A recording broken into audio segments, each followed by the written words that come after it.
তোমরা আমার আগের ব্লগটা দেখেছিলে, আমি বহরমপুর চোখ দেখাতে গিয়েছিলাম। তো চোখ দেখানোর পর যে কোথায় চশমাটা গড়াতে দিয়েছি সেটা তোমাদেরকে বলিনি। তো বহরমপুরে দিয়েছিলাম চশমাটা গড়াতে। তো গোড়াবাজারের দিকে বহরমপুর টাইটেন একটা শোরুম ছিল, ওখানে বানাতে দিয়েছিলাম। তো গতকাল রাত্রে ওরা ফোন করেছিল যে তোমার চশমা হয়ে গেছে দাদা, নিয়ে যাও। তো আমি আজকে সকাল সকাল বেরিয়ে পড়লাম আমার বাবার বাহনটাকে নিয়ে। তো ভেবেছিলাম গাড়ি নিয়ে বহরমপুর চলে যাবো, কিন্তু আমি আমাদের জঙ্গিপুর বাস স্ট্যান্ডে টিকিট কেটে বেরিয়ে পড়লাম। তাই বাসে 20 থেকে 30 মিনিট বসে থাকার পরে অবশেষে আমাদের বাস ছেড়ে দিল। আর বাস চলতে চলতে আমারও একটু চোখ লেগে গিয়েছিল।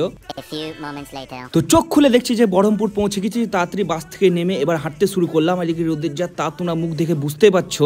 তো বেলায় সবে 11টা বাজছিল, তাও মনে বহরমপুর একদম খাকা করছে। তো তাড়াতাড়ি করে টোটো থেকে নেমে টাইটেন শোরুমের সামনে এলাম। তো এখানে প্রচুর ফ্রেম ছিল। তো ওই ফ্রেমগুলোর মধ্যে তোমাদেরকে দেখাচ্ছি কোনটা আমার পছন্দ হয়েছিল। তো এই ফ্রেমটা আমি চয়েস করে নিয়েছি। চশমাটার পাওয়ারটা আমি চেক করে নিলাম, ঠিকঠাক করে পড়ে নিলাম। দূরে যে ABCD গুলো লেখা ছিল তো একদম ঠিকঠাক পারফেক্ট। তো তোমাদের ফ্রেমটা কেমন লাগছে বলো। কাজ এইটুকু ছিল। তো চশমার ব্যাগটা নিয়ে বাড়ির দিকে রওনা দিলাম। আর হ্যাঁ, যাওয়ার আগে সাবস্ক্রাইব মাস্ট কিন্তু।